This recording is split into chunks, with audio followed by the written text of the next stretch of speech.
Ooh. Disturbia.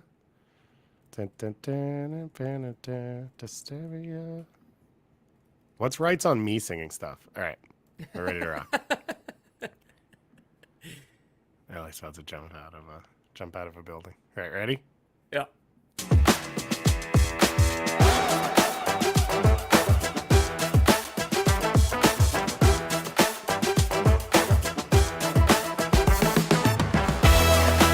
What is up, everybody? We are back here with Soccerwise Thursday afternoons. That means David and Tom chopping it up about Major League Soccer. We've got midweek action to talk about.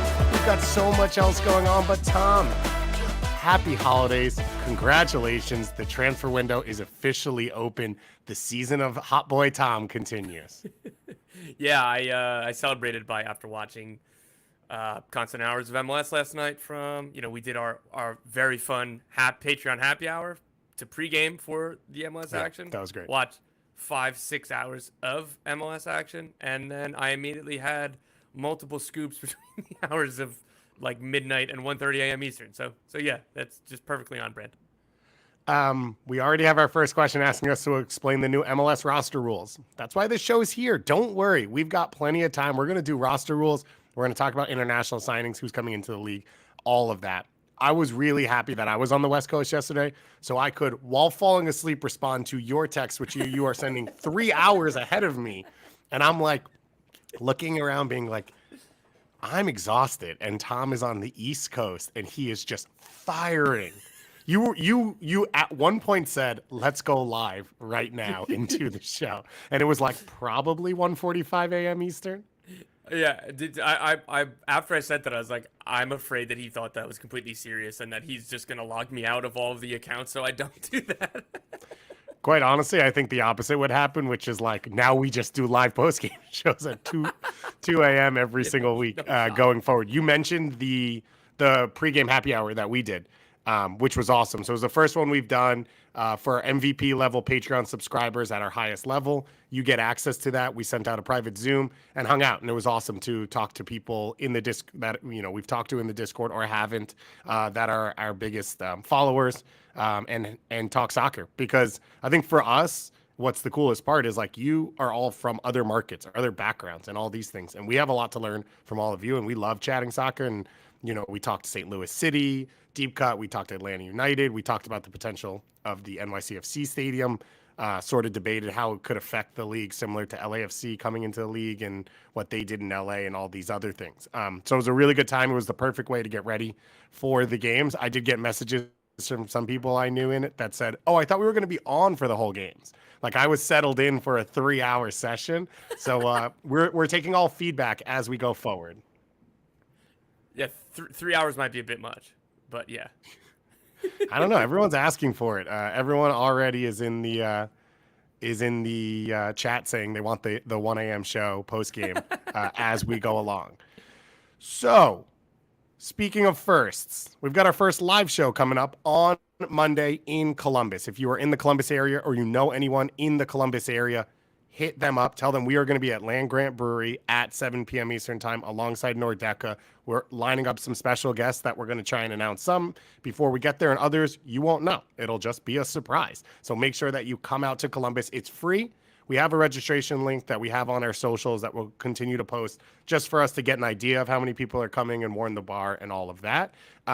It's not required, but it would be nice. And even if you don't do it, show up if you are in the area and you are free and available for us to put down a couple brewskis and hang out. And again, like what we did yesterday, just continue to meet everyone in the soccer community because that's what this is here for. And that's what this space is. I can't wait. I can't wait to see you, David Goss. I can't wait to see all of our friends, all the people that are going to show up and give some takes on soccer, talk about it, laugh at a wonderful bar. The people from the Norteca, like, I don't know, man. I've been saying it for weeks about how excited I was and like texting you, be like, hey, can we announce this yet? Can we announce this yet? Like, because I was just so excited to talk about it. So yeah, I really can't wait, man. You're Tommy Scoops, right? You're getting ready every time to break the news, and you wanted to break our news as well, which I appreciate. There's no one bigger to do it. So that's why we want you to do it. So make sure that you look that up if you're going to be in the area, if you're going to be in Columbus, if you know anyone in the Columbus area, and tell them to come out and chat with us. So this show, big one. We've got midweek MLS to break down. Wild games at the Supporters Shield level in that race. Some other wild games as well. We're going to talk Copa Tejas. We're going to talk Cavan Sullivan making history in his debut. We talked about it a bit in our episode on Tuesday about what he could do and what it could mean. And luckily, Philadelphia dropped a 5 spot, so they have a little bit of space to put him in the game. We've got Marco Royce updates as well. We'll jump into our scoops. Our ice cream shop with Tommy Scoops. We'll do a little weekend preview as well. We've got some mailbag questions out of the Discord from all our Patreon subscribers that we need to get to. But let's start with the big one. Tom, tomorrow you are driving to Ocean City, New Jersey to support the Vermont Green in the USL2 playoffs. Are you hyped? That sounds like a good day. I wish I was able to do that. How far is that from you? Like an hour and a half. Okay. It's a distance. Yeah, but... I could if I put down my headphones to go to the beach here, I could have my toes in the sand in a minute. So yeah, I don't really want to drive an hour and a half south to just go to another beach town. You know what I mean? Yeah, but you're gonna go to support my Vermont Green, and I look that, forward. That was the explanation of I've never been there. Yeah. Oh, got it. I look forward to all of your content coming from there. But in reality, today is the opening of the transfer window, and we officially have the new MLS roster rules that we've been waiting on for how long now? I think me and Paul Tenorio broke the story February, March. I don't even know at this point. It's been a while. And then it got to the point where I joked about this last week where there was a sporting director who thought that the rules had been announced because all the CSOs, it's a fact. It was factual. Everybody knew it was going to pass. And one of the CSOs was just like, oh, it must have been announced by now. And like answered a question on the record in an interview. And then somebody had to step in and be like, wait, that's not official yet, technically. And then another funny one, like Houston hasn't announced the U22 initiative signing, the German winger, Anali. Mm-hmm. He traveled with the team, like with Ponce yesterday. They haven't announced it because the roster rules haven't been announced yet. Like, so that's the only reason that deal wasn't announced. I was honestly surprised that they didn't push that send a minute after MLS announced the rules. But, yeah. So yeah, it's been common knowledge for a while, and it's been weird to kind of talk around it a little bit. But now we don't have to. Now we just have to explain it. Now we just have to explain it. It is, I think, exciting for a lot of people who like this league in that it's going to open up some new possibilities. Everyone has their first question in here. We got it in the chat already from ATX 2826 says, please explain the DP U22 GAM plus MLS roster ruling. So let's start with the rules, Tom. Yes. So the easiest way to think of this and the way that MLS are trying to talk about it is it's 6 slots between DP and U22 initiative, and you could do it as 3 DP players, 3 U22 initiative. And yes, you can technically do that right now, except for the fact that there are restrictions. You can own your third DP has to either be a young DP or somebody that could be bought down to have all 3 U22 slots. Like Toronto FC, I'm trying to think. No, not Toronto FC. There have been teams like FC Cincinnati, if they were to add like another DP, right? Like they have 3 senior DPs, they can only have 1 U22 initiative. Now, that's no more. If you choose that path, you get 3 DP players. They could all be in prime above max SAM players, and you still get the 3 U22 initiatives, which I think was an obvious change that should have happened when they introduced the U22 initiative. I don't know why that wasn't a thing, but I digress. The other path is you get 2 designated players, 4 U22 initiative slots, and an additional $2 million in allocation money. And the phrasing is up to $2 million in that extra allocation money. And I got clarifications on this that it's because that's discretionary spend. That's like the ownership is allowed to put in $2 million more to convert into allocation money. That allocation money does not roll over. So if you spend $1.5 million over the course of a full season with this path, you don't get $500,000 that goes into the offseason with you, right? Like it's just per season by season. So this is kind of the easiest way to try to explain it. And again, I say easiest loosely and a little bit sarcastically because I understand. But I promise you that like just after this is the norm for a little while, like this will be easy to kind of grasp. And it's cool that teams have more choice. Like all the GMs I speak to say that anything that they want, any kind of roster rule, starts with like we want to have more flexibility to spend our money how we want. And this isn't exactly what all GMs want. Like they would prefer 2 DP spots and, a $20 million salary cap. Do whatever you want with it, right? But this is at least like the Colorado Rapids are a team that's going to do 2 DPs for U22 initiatives. So that's their initial plan, right? A team like Atlanta United, I'm dead certain they're going to do 3 senior DPs and 3 22 initiatives. So I love that there's going to be even more individualism from these roster builds. And I think that's a good news. But again, I say that with people in the chat talking about it might be underwhelming. That's fair. Hopefully we'll see more coming in the winter. Sources that tell me that are in these meetings have been, earlier this season were saying, next winter is when like big changes would be coming rather than this year. But we'll see. It's I think for people like keep thinking about that 6 number of like is you kind of have these openings that you can use with flexibility if it's 3 and 3 or 2 and 4. And the advantage of the under 22 initiative spot is one, you save money on the cap for what they hit, and then you get that discretionary allocation money that you can add to. But like always keep that 6 number in your head. So it's not, I think a lot of people get overwhelmed by like what's going on, what's changing, what's different. It's that ability to use all those spots. And at the DP level, the reason you said it should have been this way from the start is the idea behind the U22 initiative signing was to push teams to spend on young players that they can sell. You then limited teams' ability to spend by tying it to the amount you spent on the designated players that are already in the team. And like those shouldn't be tied together if you're trying to push the initiative you are, which is we want you to spend money on these players. We know that they're a bit more unreliable. It's hard to build great teams around them. So you can still sign these designated players and not use them as a designated player spot, which is what they were before in Major League Soccer. So when you go back and look at like the Red Bulls signing Gonzalo Verón as a DP, like that was a bad signing and the team got worse because of it. And the idea was you can still sign a DP who's reliable, and then you can also sign these under 22s, which are a bit more of shots in the dark and trying to take risk. But then it was tied to low end DP spending, which made no sense. And it killed a lot of teams' ambitions to try and use these spots.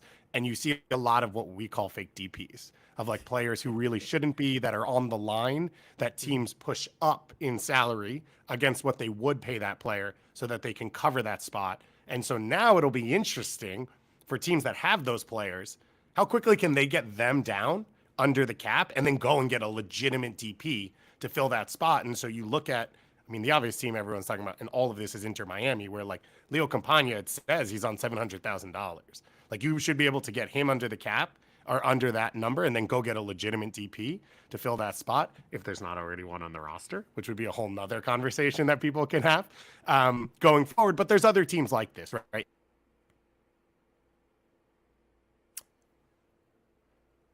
Yeah, you cut out conversation that you can go out and get. And so it'll be interesting to see what teams do. Tom, one of the things you threw in here from the rules, which is like really funny to me because it's like declaring your major. At the beginning of each year, you have to state, are you a 3DP, 3U22 team? Or are you a 2DP, 4U22 and the allocation? And like, listen, you got to stick by your decisions. Once you make the call, that's where you stand for the rest of the year. Can't enter the transfer portal until the offseason. That was some of the fine print that I was kind of diving into because, again, I knew the generalities and like the big picture stuff, but things like the discretionary spend for the allocation money is something I didn't know until today. The idea of I was curious of, I'm sure that they were going to have to inform the league that this is what we're doing, right? Or how it's going to be. So as you said, you have to declare it by the beginning of the season. For this year, they have to declare by August 14th, the end of the secondary transfer window. And like you said, like Miami is obviously a team that comes to mind. And like I think about FC Cincinnati. Now they can have 3 U22 initiative slots. And even before this regime came in and spent money much more wisely than in the past, like they spent a lot of money on the U22 initiative. Like Barrial was a U22 player. Isaac Atang, like I think they spent like $5 million on him. And like he didn't work out, but like, so this is a team that now they still get to have the 3 senior DPs and challenge at the top of the league, while also say, let's spend X amount of millions of transfer fees on U22 initiative and expand our roster. Yeah. It is. It's going to be interesting to see where the teams, where they sit this year, decide to make decisions. Because I would say if you're a club that doesn't have a DP in mind and you go and get a U22 player this year, that's a player that's normally easy to get off your books as well. So you could like take a risk this season and say like, we don't have anything planned. Let's go find someone right now And then in the off season, you can reset yourself and change your decision. You already said this. We've gotten this question 5 more times though. The discretionary spending on the 2-4-2 setup cannot be rolled over, correct? Correct. So that money has to be spent this season on players. I would say $1 million in allocation right now is like great for some of these teams where they're stuck in spots and they have players they don't want. And going forward, if you say $2 million in allocation added to a team's books that they have to push to spend, that should be like 1 or 2 good starters. Yeah. So you look at a team. We're going to say the easy one over and over, but look at Houston. Let's do Houston here, right? If Houston could increase and add 1 or 2 legitimate starters and say like, yeah, we're not hitting our DP center forward, but we like the players we have. We're going to go 2 DPs going forward, and we're going to use that money either to keep a Bossy for longer or a Coco Carrasquilla, or more likely is like go out and get another legitimate starting center midfielder and another legitimate starting forward or wing option, and like go from 12 players we want to play in the playoffs to 14, which is a massive jump for a team like that. No, completely. And I think Houston is a good example. Again, we already talked about Anali is the player that's coming in, like because of these new rules. Like that's why they were able to sign him. So like I think that's an easy one to point to. Again, Cincinnati is going to be an obvious one. Inter Miami. And again, I know that a lot of people are asking this, but Lucas Reed in the Discord said, do these new rules benefit any particular teams more than others this year? Am I wrong / salty for thinking allowing 4 U22s favors Inter Miami? For me, like, I understand kind of where your thought is, but like, Miami aren't going to do 2 DPs for U22s. Like, I think that they should.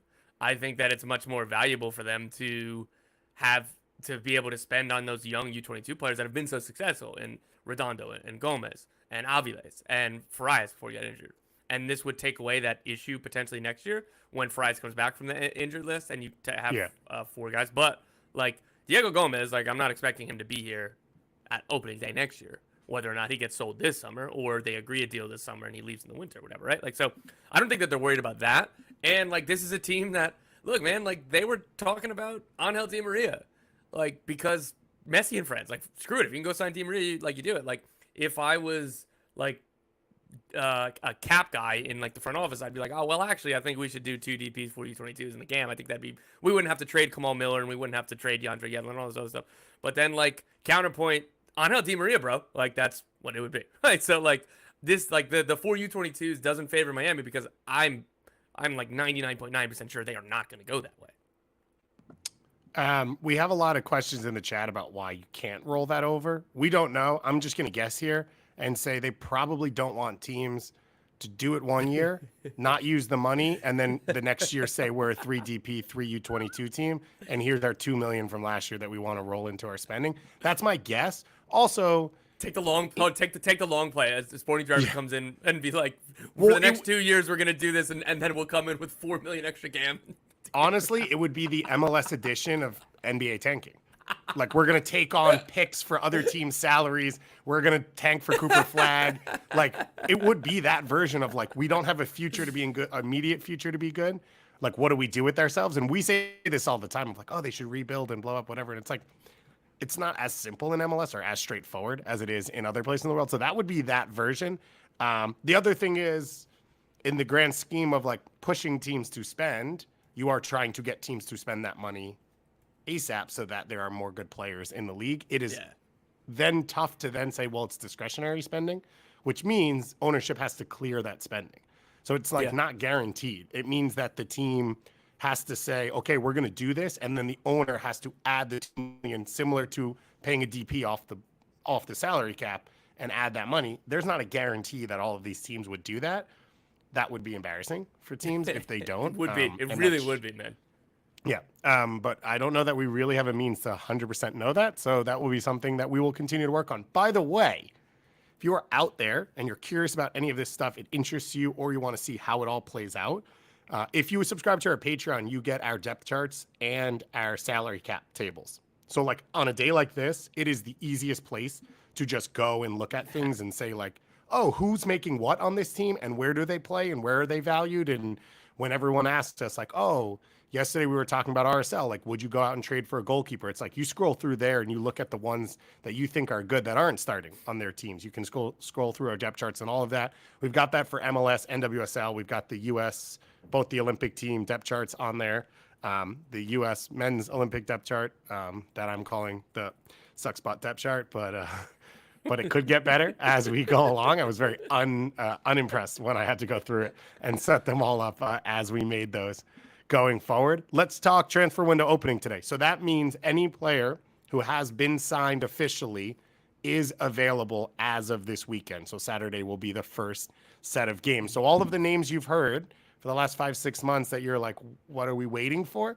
They will all be available coming up this weekend. Eligible, not necessarily available. Depends on visa, depends on plans. Right. I think we'll talk about a certain French all-time leading scorer. We haven't heard anything about him coming to LAFC, like physically being there. I don't think that he's going to be available Saturday, right? But so eligible to play now. But anyway, so Goss, if we're talking about that, because I'm going to make you go first, because I'm going to pull a weebie here and just name like 7 dudes. So you tell me the guy that you're most excited for to watch debut. And again, whether it's Saturday or at some point in the next few weeks, that's already been signed. I'm going to say Osman Bukhari in Austin because he's already there. So I know he's going to play. Where, as you've just stated, there's a lot of these where you're like unsure. It is wild. Sebastian Driussi has sort of like carried the load by himself for a year plus now, and he got himself suspended for Bukhari's potential debut, which is like the worst case scenario. And it's like, all right, man. But like this is a move that we've all been waiting for. It feels like a really good profile of a player.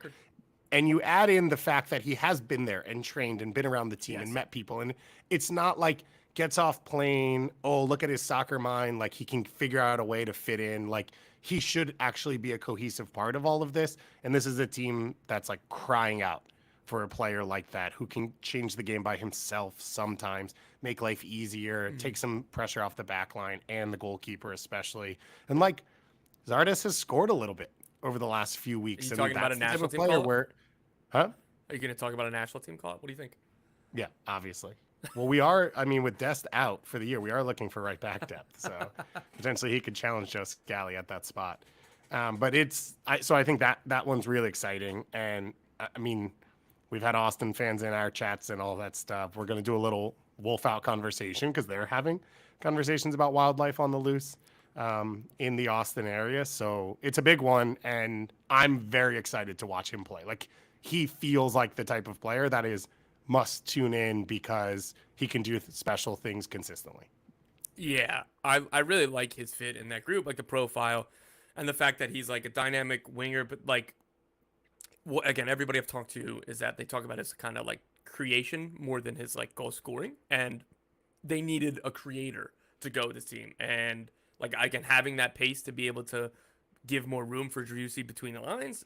And then also being somebody who could take, most of the creative load. And then you have Diego Rubio whenever he's playing as like a 9.5, who can do a lot of that too. And then you could kind of get the chance creation by aggregate rather than a typical number 10. And I like that Austin did these moves, Bukhari, Svatak, and Dessler, well ahead of the window opening. So that is very good. For me, I have to start with Olivier Giroud. I've been calling for him to, like, wanting him to come to MLS for years. I think that he's going to age in this league the same way Zlatan Ibrahimovic did, rather than say some of the other big named older players that come to MLS. Like, I just think that his game is awesome. Like, he was still extremely productive in Serie A for AC Milan the last couple years, still playing for France at the Euros this summer. Like, I think he fits what they want to do, and he's going to expand their game model. Like, I just can't say enough good things about the signing. And this is coming from a person who had jokingly texted a couple of sporting directors like 2 years ago, be like, can you please sign Olivier Giroud? So 2 years later, it's happened. Yes. And LAFC was not one of those, so I can't take any credit. I just could discovery rights on Olivier Giroud, Tom Boger. But yeah, and then Ezekiel Ponce is another one I'm really looking forward to in Houston. And like, if he's not just as good of a goal scorer, but he fits the game model as well as they think he's going to, like, that was what their scouting process was. It wasn't just goals. It was like, he does everything that we want from a number 9 in Ben Olsen's team. Then that can take them up to another level in the Western Conference. So those are the two that I'm looking for. Obviously, the boring answers here for 2 DP center forwards for 2 good teams, but whatever. Yeah. It's tough to like get away from the ones like that because that's the real excitement. The Houston one I think is really exciting because they've looked good over the last few weeks. Like they're playing good soccer with Ache looking comfortable and back. Like I don't know that they're a Western Conference finalist team for sure as a shoe-in at any point this season because the West is much stronger than it was last year with the way LAFC has grown, the Galaxy finding their feet, although we don't know what the future is for RSL. They were scrappy last night against LAFC. I think that was actually a good like culture performance for them. So there's a lot of that I think is pretty strong that for Houston it's going to be tougher this year, and this is the way they get better. Like to add a player like this that fits the right way, that's how this team takes a step themselves. And I think they've taken a step already in that they're more cohesive around their identity, having been in it for over a year now. But like I think this is a necessary step as well. Can we throw in Columbus because they've made 3 or 4 smaller moves around the edges? But you can do whatever you want, David Goss. All of them are available, and I kind of sang the praises of AZ Jackson on this show in that trade, and like I'm really excited to see him just be like a high energy piece that goes into Nance's system and moves and flows and all of those types of things. They've got a little more central midfield depth. None of it's like for Aiden Morris or even for Zawadzki, but I was starting to worry about how can they sustain going forward, especially in that area of like, great, you can guarantee Nagbe is the workhorse of all MLS workhorses, but you don't want to test that and you don't want to push that, even though huge for this team, which I forgot to mention when we had the Supporters Shield race, that they get a bye through the group stage of the Leagues Cup. So they get like a vacation here that no one else gets. And let's say they don't want to lose, but like, let's say they lose quickly in Leagues Cup. They might have a month where they play 2 games overall. And I think that's big for it in the conversation of like, how do you change the history of being a CONCACAF finalist and not falling apart that season? That will be a really nice part of their season going forward. And so now they're going to add 2 or 3 pieces that they think could be legitimate, although take some away as well, as we'll get into our scoops going forward. One thing we didn't mention in the roster rules that we should, and you may have mentioned this and I may have not been paying attention, is the adjustment on how much allocation you get for selling players. Yes. Yeah, I did not mention this. Good call. All right. Can you sort of delve into that a little bit? Because we've got it from a couple of people as well. Yeah, you can get up to 3 million in GAM. Pulling up the release again just to be extra careful, but yeah, you get up to 3 million in allocation money for players sold rather than the 1.2. Without restriction on the amount from the individual player transfer. Under previous rules, clubs could only convert up to 1.215506 following an individual player transfer. Whoever made that number is nuts. That you finish on $6. Those are the funny ones on lists. That is MLS heritage to me. When like those was like the DeAndre Yedlin trade, where it's like the GAM number was down to like again it ended up like $6. It's like that's absurd. But so it's literally basically 1.8 million in allocation from a sale above that number that you can now convert into allocation money that you couldn't before. Yep. It now makes selling more valuable for teams, especially competitive teams. Yeah, I agree. And this is like, again, you look at Atlanta, just sold Caleb Wiley. They're going to get 3 million, or they're going to sell Caleb Wiley. You're going to get 3 million, right? So, yeah, which is a legitimate number. Because some of these, part of the reasons teams didn't want to sell players was like they couldn't replace them.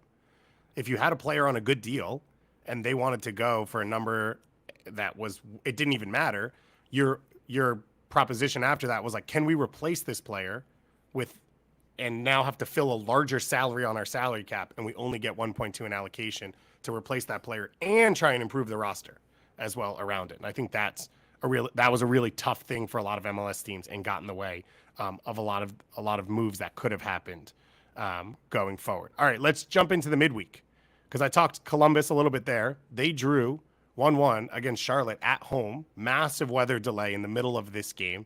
Cucho puts them ahead. Malanda makes a huge mistake on that goal. Columbus kind of dominated throughout a large stretch of this. Charlotte hung around.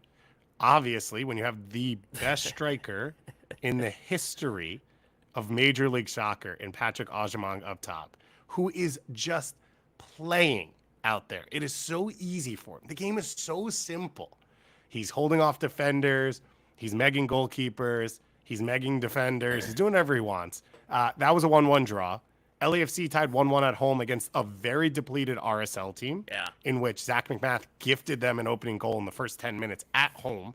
They're all over RSL, and they can't find their feet, and they can't create chances, and they can't find goals. And Cincinnati fell at home 1-0 to Chicago without Lucho Acosta. I believe Weeby and Mark Connolly tweeted out Cincinnati 0-5-4 when Lucho doesn't start over the course of the last 2 years. Miles Robinson, unavailable for this game, heading to the Olympics. Miami got a win, and the Galaxy hung on 3-2 at home against a Rapids team that it looked like they had blown out and then barely survived.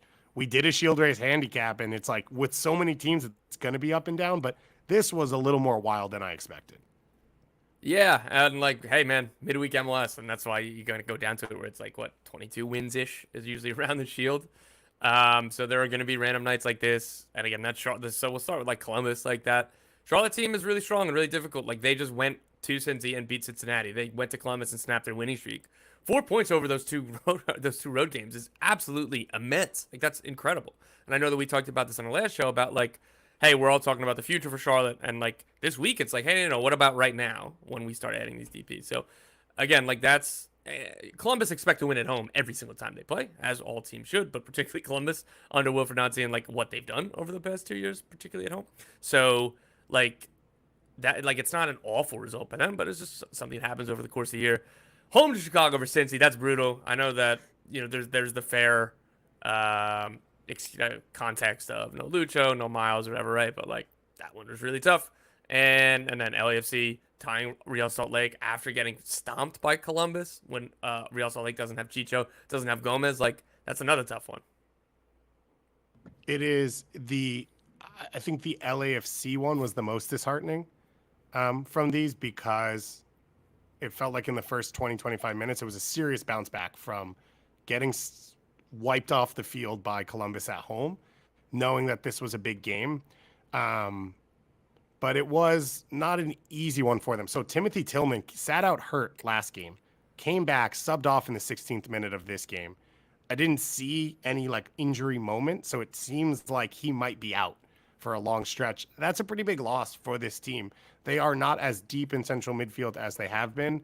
The bonus would be if Giroud came in, Bogusz is more available in that area. Yeah. But it's not like they play Kai on the wing, so it doesn't exactly perfectly fit. Like, yes, Bogusz doesn't have to play center forward at all, but they brought Kai on in this game and slid Bogusz back, and like he shouldn't really be playing center forward that often anyway. And Kiki Oliveira did return, so they have the ability to fill in there. It's just, again, this team has some depth. Like they covered for Murillo, suspended at center back pretty well. Campos is pretty good at fullback in, Palencia leaving and Hollingshead can play both sides. But yeah, I just thought this was a game that you win if you're going to make a Shield run. Like this was a game in which you establish who you are, especially, or just win the West. Mm-hmm. Like they opened the door to the Galaxy in a game in which they should have gotten a victory at home. McMath was all over the place in that first half. He gives up the goal. He almost gets chipped from midfield as well later on as it goes along. And like RSL were not super dangerous going forward. Julio was not super dangerous. Luna came inside a couple times to pick up the ball, but wasn't really able to create much. And this is a game that you should win 2-1 and like go forward. And so I think that's really upsetting for this team. I think for Cincinnati, like, I don't know. I think the Shield might be gone. It's an absurd thing to say for a team that was leading coming into today, but they're going to be starting Alvis Powell and Kip Keller at center back. Except for when Powell was suspended. Which was its own thing. That was electric, by the way. That dude, when they showed the replay, and I was like watching it live, I was like, oh, like I see why the ref gave 2 yellows. Like that's unfortunate for Powell, but like I think that was fair. And then they showed the full replay where they just kind of ISO Powell. Dude, I think he took a shot at like 4 or 5 different dudes along that whole stretch, threw somebody to an advertising board, and went out of his way to try to shove somebody and like elbowed them in the neck. Like I think my man got his money worth for both yellow cards, which is it's just. And then Noonan made sure he got a little bit as well. His red card, you could see he was saying the whole like red card me, like I dare you, red card me, and then once he got it, he did the full MLB manager where he's like, well, now we all acknowledge I'm going to yell at you for the next 30 seconds Yep. because I can, and then I'm going to walk off the field. And that was probably the biggest cheer of the night, by the way, from the crowd, was when Noonan walked off the field. Pure energy. Not the best fight of the night, though. Oh, because Copa Tejas, this should have led the show. Yeah, Copa Tejas was on one in Dallas. Austin trying to find their feet. I think Austin could have clinched Copa Tejas. I guess I can look up the standings in there. But Dallas obviously have been playing a lot better. And so they get a penalty at 1-1 in the second half to go up 2-1. Owen Wolf gets called for the penalty. Tough moment, obvious penalty. Pedar Musa takes it and has it saved by Brad Stuver, and then the follow-up is saved as well. ATX 2826 says if we drew or won, we would have retained the cup, which, spoilers, they did not. So Pedar Musa has it saved, and then clearly Julio Cascante said something to him at that point. Then VAR comes in, they review it. It turns out Stuver is off his line too early. Musa steps up again. Do you have any strong thoughts on a player retaking after it's missed? I think that he doesn't take that, I don't think, unless he says, give me the ball, I'm taking it again. Yeah. And he pinged it into the upper 90. That was a phenomenal penalty. So, like, it's easy to play the result here. $10 million center forward, Peter Musa, the guy that has that mentality, goal scoring. If I would probably say maybe someone else would take it, and then if Peter Musa said, give me the ball, all yours, brother. So he makes it, and his immediate reaction is to scream at Cascante in his face, which is the only reason. Yeah, I didn't see what Cascante said. I didn't really see them interacting because the camera's following the ref and that whole thing. Clearly it happened. From that moment on, there's about 6 things that I love. First is Pedar Musa's celebration is one. He's gigantic. Like, he could play in the NBA. I did not realize how large his length. He just throws his arms up and like all the tiny FC Dallas players like come underneath like a protective bird type thing that's going on. And then Cascante comes over and a few other Austin players come over to sort of get into it. They get into a little bit of a scuffle, and then all of a sudden Tafari's on the ground. I don't actually ever see what happens. And then from that moment on, you have Marco Farfan and Owen Wolf are standing alongside Tafari, just arming each other, just like pushing each other for no reason. And then Cascante comes flying in, and Danny Pereira holds him back, and Cascante pulls him off and yells at him, and Pereira literally throws his hands up and goes, I don't care, and just walks away. He's like, these people are children. I'm not getting involved in this. Get me out of here. And then from there on, it was like pushing and shoving and all of that. And then Julio Cascante is awarded a red card by the referee. Because awarded, I love the it's correct, but like he was awarded. Like yes. he would have heard it if it wasn't mistaken identity. And then he walks off the field, and it's mistaken identity, and it's actually Driussi, and they go and review the play, and then with the new headset thing, the ref has to come back on the field and announce, like. And he said it in a way that's a third party, like mistaken identity, like someone made a mistake. It's like from Thank You for Being Here, whatever the show is, when the guy drives. I think you should leave it to Rob. We're all looking for the guy who did this. Who's responsible. Yeah, we're all wondering who mistaked that identity.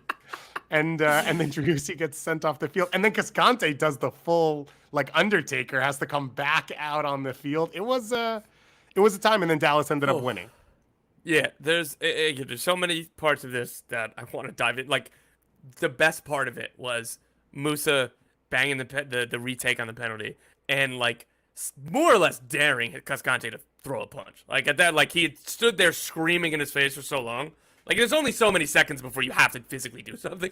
And Nkosi Tafari behind him doing the Musa ears. Like, and people in the chat are saying that he does that after every Musa goal. Not like this. He doesn't go to a center back screaming in their face doing the Musa ears, as Musa is on the other side of him screaming in his face. Again, I tweeted that clip, so if you haven't seen it, you can go to my Twitter, and you probably have to scroll through a lot of tweets because I'm on Twitter too much. But I promise you it's worth it when you find it. And I keep rewatching it, honest to God. And so that was my favorite part. My second favorite part was because like you said, we didn't see the Driussi incident live, or I didn't catch it live, right? And then the replays, I kept on trying to slow it down, zoom it in. And I was like, oh, like he did kind of lunge in and make a punching motion, whatever. Like I didn't like notice whatever that was going on, and I'm like the commentators are trying to do it in real time, which is, oh my God, there were so many things going on. I don't even know what you would do in that situation. And one of my other favorite parts is like the referee is going to the monitor. He's like, oh, yeah, like there's no red card for Cascante, but that's not good news because the red card's for Driussi. Like, more or less, like, Austin's probably like, no, you had the correct identity. You're good. We don't want to lose Driussi. It's the Kyle Lowry moment where he always calls foul on himself because now he knows he's like a backup. He's like, it's not on Embiid. Like, that was me. I'm the one who blocked that guy at the rim from 10 feet away. It would have been, if I would have loved for Cascante to come out and yelled at the ref and been like, no, it was me. No, and like, yeah, exactly. Try and take it, like grab it. Because yeah, like you said, it is their worst case scenario of who actually gets sent off. So, I mean, some Austin fan can correct me if I'm wrong. Based off looking at the table, I believe Dallas now has won this.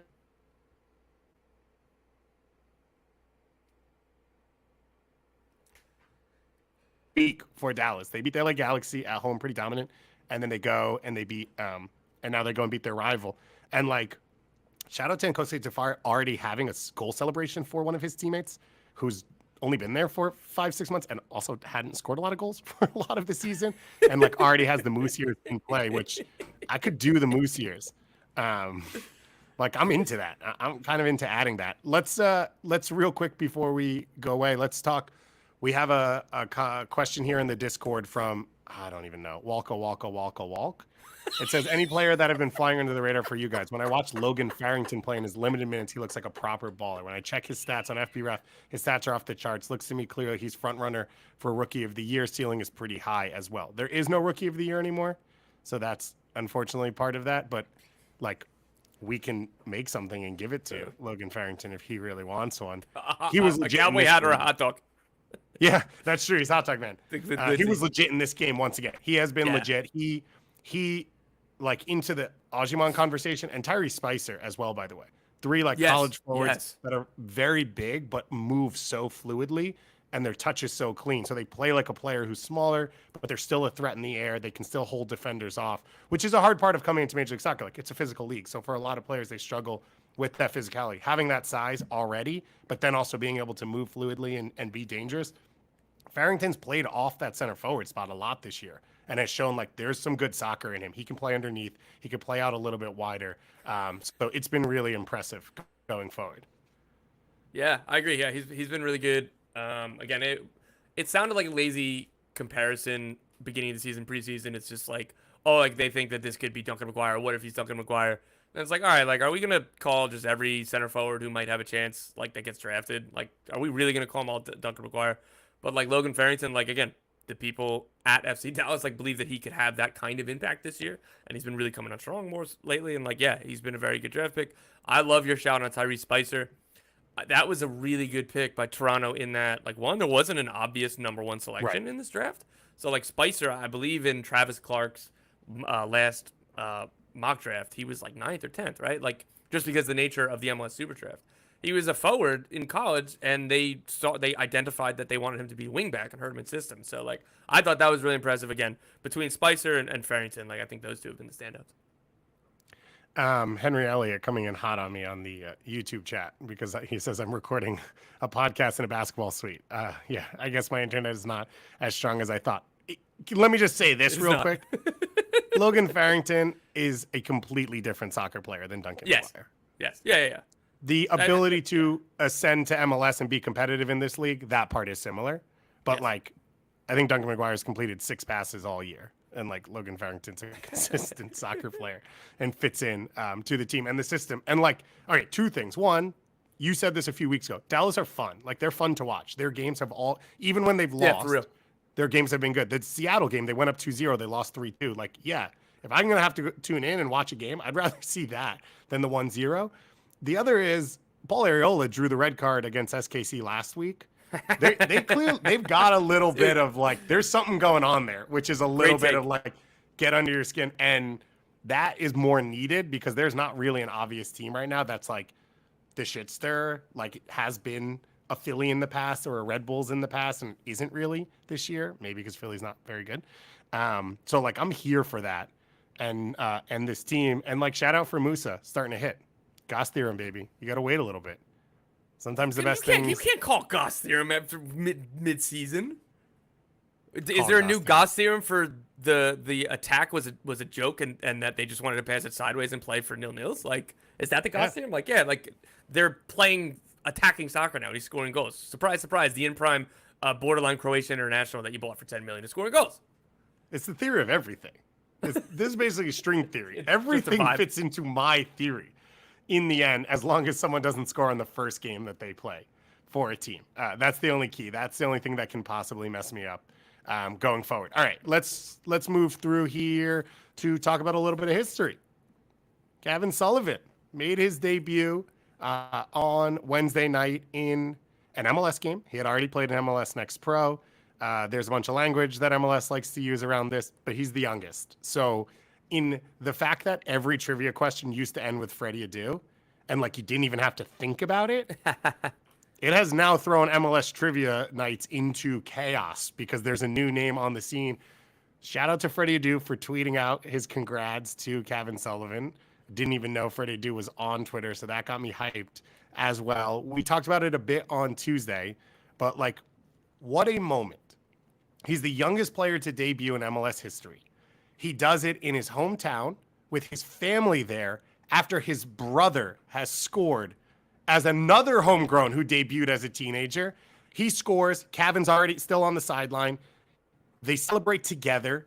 Quinn pulls him in. They do like a little celebration that they had pre-planned. Yep. And then he comes on the field and he's like, I'm ripping. And he just rips a shot like 4 minutes in, charging at defenders. The thing about Cavan Sullivan, as you watch him play, is he's super athletic, but he can go both ways. And like that's what makes him so dangerous. He is naturally two-footed, and he's comfortable going to both sides. And so what you saw was a left-footed strike on this one. It is one of the things that it makes it impossible to stay in front of him because you cannot force him one way, and he's very happy to come inside and play or stay out wide because he's quick enough to beat players 1v1. You saw in like a small little moment the best of him on like one of the best nights you could ever have. It started an American soccer royalty debate in our Discord of like who is the American soccer family. The Sullivans are flying up that list right now. Yeah, it was really cool. And one cool detail that I liked, his first completed pass in Major League Soccer was to his brother, Quinn Sullivan. And again, just the fact that he was subbed in after his brother scored an absolute banger. Like the way that, so there were some fair questions of, hey, are they just doing this just, to break the record? Or is he really ready? Is this really good for his development? You watched him on the field, and yeah, I think he was pretty clearly ready. Like, he looked even better than I thought he was going to look, and I've been pretty extremely pro Cavan Sullivan from people I've talked to, from watching him at GA Cups, from the minutes I've seen of him in MLS Next Pro. He's played about 500 minutes in MLS Next Pro. He's got a goal and 2 assists. And again, like Jim Curtin said it in the post-game press conference, like, kind of addressing that, the idea of whether he was ready or not. It's like, you guys don't see him in training every day. We do. He's ready. Right. Like, said it like directly and like just no further questions kind of thing. So he must be doing very well in training. The way that he moved, his understanding of when to go, when to not. And again, we're going to read too much into whatever a 5-minute, 8-minute cameo, whatever it ended up being. But like, he fit in. He did not look like a 14-year-old out there. He knew when to, like, again, play a sideways pass or press or off the ball or everything else. He got absolutely clattered by Dave Romney. Like, play came on because I either passed the ball or whatever it was. Got him immediately, and like I don't know. He just, like, that was a 14-year-old child, right. And it just didn't seem like it at all. I'd say more impressive. I was pleasantly surprised that they put him at the press conference after the game, and I think it's more impressive how he handled himself in the press conference. Brother, if you put a microphone in front of me when I was 14 years old, are you kidding me? Firing. Like, so it would have been me being like, yo, New York's the best. I love this team. This is my dream. That would have been me at 14. Yo, Dave Romney, I'll see you in he can come looking for me in the locker room. You don't know this. You don't want this heat. Yeah. That would have been me as 14. And so the Apple TV broadcast they caught after the game, like obviously shots of Cavan walking around the field, which was really, really cool. Like you said, his family was there. He, like, they showed him running to his family, like doing like as an inside joke or something. Like, just the smiles between him, his mom, his dad, his brothers, like, not just Quinn. Like, he has a pair of twin brothers that I believe are 16 now. But anyway, just like seeing all of that, what it all meant, like, just what a historic day, what an awesome day.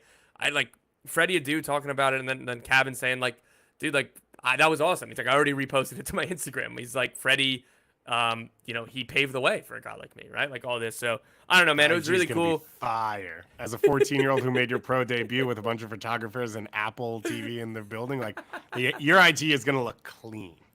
But yeah, so between all that, it was really cool, and it worked out really well that the unit was it 3-0 or 3-1 at halftime, right? Like so, yeah, it couldn't have worked out better for all involved. 5-1 when he came on the field. Yeah. Which is a pretty safe spot to be in.